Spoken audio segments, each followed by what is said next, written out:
Para saudara dan saudari yang Tuhan cintai, selamat pagi dan selamat bertemu dalam Renungan Harian edisi hari Jumat tanggal 19 Juni 2020. Hari ini gereja merayakan Hari Raya Hati Yesus yang Maha Kudus. Mengawali hari yang baru ini, kita hendak mendengar dan merenungkan sabda Tuhan. Marilah sebelum kita mendengar dan merenungkan sabda Tuhan, kita berdoa. Dalam nama Bapa dan Putra dan Roh Kudus. Amin. Allah Bapa yang Maha Kuasa, syukur dan limpah terima kasih kami haturkan kepadamu, karena Engkau telah menyertai kami dalam istirahat semalam, sehingga kami boleh bangun lagi dengan sehat walafiat untuk menikmati hari yang baru ini. Syukur dan limpah terima kasih kami haturkan kepadamu, karena Engkau masih memberi kami kesempatan untuk menikmati hari yang baru ini. Allah Bapa yang Maha Kuasa, pada hari ini di mana gereja kudus-Mu merayakan Hari Raya Hati Yesus yang Maha Kudus, kami hendak mendengar dan merenungkan sabda-Mu. Bersabdalah ya Tuhan, semoga sabda-Mu semakin menjiwai seluruh kehidupan kami sebagai murid-murid Yesus yang hidup di zaman sekarang. Biarlah hati Yesus juga semakin menjadi hati kami, sehingga kami dimampukan untuk memancarkan kasih Kristus dalam setiap perjalanan hidup kami. Terpujilah Engkau Bapa, Putra, dan Roh Kudus, kini dan sepanjang segala masa. Amin. Para saudara dan saudari yang Tuhan cintai, sabda Tuhan yang hendak kita dengar pada hari ini diambil dari Injil Matius pasal 11 ayat 25 sampai 30. Tuhan sertamu. Inilah Injil Tuhan kita Yesus Kristus menurut Santo Matius. Sekali peristiwa, berkatalah Yesus, Aku bersyukur kepadamu ya Bapa, Tuhan langit dan bumi, sebab misteri kerajaan kau sembunyikan bagi orang bijak dan orang pandai, tetapi kau nyatakan kepada orang kecil. Ya Bapa, itulah yang berkenan di hatimu. Semua telah diserahkan oleh Bapa kepada aku, dan tidak seorang pun mengenal anak selain Bapa, dan tidak seorang pun mengenal Bapa selain anak, serta orang-orang yang kepadanya anak itu berkenan menyatakannya. Datanglah kepada aku kamu semua yang letih lesu dan berbeban berat, aku akan memberikan kelegaan kepadamu. Pikulah kuk yang kupasang dan belajarlah padaku, karena aku lemah lembut dan rendah hati, maka hatimu akan mendapat ketenangan. Sebab enaklah kuk yang kupasang dan ringanlah bebanku.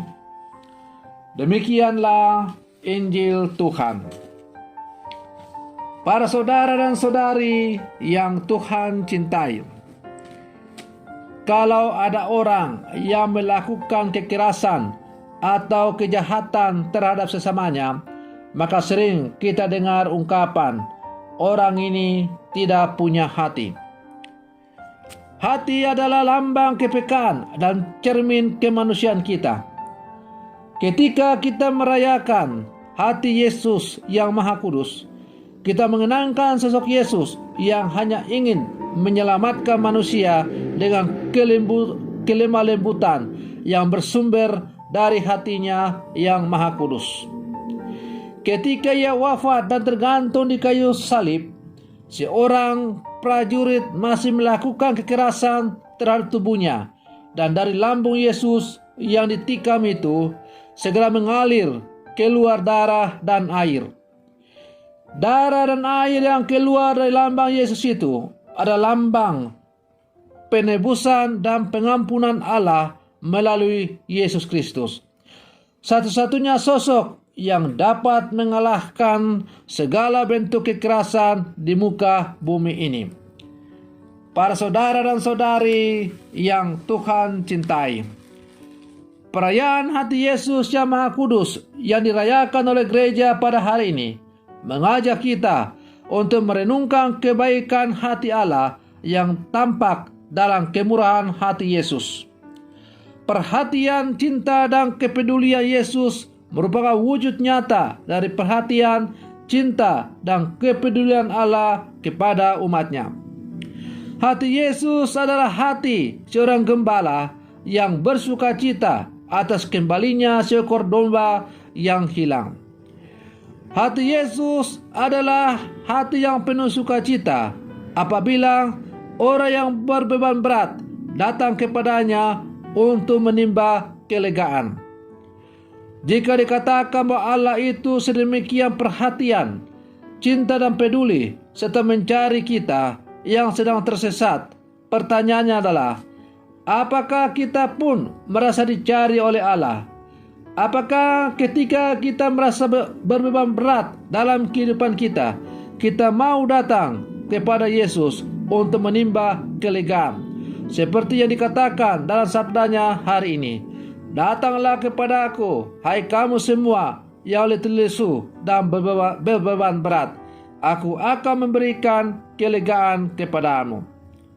Para saudara dan saudari yang Tuhan cintai, untuk merenungkan tentang hati Yesus yang Maha Kudus, maka kita perlu untuk pertama memberi ruang pada keheningan batin. Dunia yang kita tempati saat ini merupakan dunia yang sibuk dan ramai. Kita kerap tak mendengar suara-suara Tuhan yang selalu memanggil kita kembali ke jalan yang benar. Karena itu, membiasakan diri hidup dalam keheningan batin merupakan salah satu cara, langkah awal untuk melatih diri mendengarkan suara Tuhan yang selalu mengajak kita untuk datang kepadanya. Yang kedua, Allah kerap mencari kita dengan bantuan sesama. Allah hadir dalam segala hal-hal yang sederhana, juga dalam orang-orang yang kita jumpai setiap hari. Maka motivasi, nasihat, teguran, dan kritikan yang diberikan oleh sama kita boleh jadi merupakan suara yang datang dari Allah yang kerap kita abaikan. Pada hari raya hati Yesus yang Maha Kudus ini, kita diingatkan kembali akan hati Yesus yang selalu mau mengasihi kita dengan segala cacat celah dan dosa-dosa kita. Maka sebagai pengikut Yesus, kita pun diajak untuk memiliki hati yang mau mengasihi sesama, hati yang mau peduli terhadap mereka yang menderita dan disingkirkan dalam kehidupan. Para saudara dan saudari yang Tuhan cintai, semoga permenungan saya di hari raya hati Yesus yang Maha Kudus ini semakin menghantar kita untuk memiliki hati Yesus dalam seluruh kehidupan kita. Dan kalau kita telah memiliki hati Yesus, maka yakin dan percayalah, maka kita akan dimampukan untuk menjadi pembawa-pembawa damai, pembawa cinta dalam seluruh kehidupan kita. Semoga permenungan saya ini semakin menghantar kita untuk menjadi murid-murid Yesus yang sejati dalam kehidupan ini, yang selalu memancarkan belas kasih yang bersumber dari hati kita yang terdalam. Semoga demikian. Selamat pagi, Tuhan memberkati.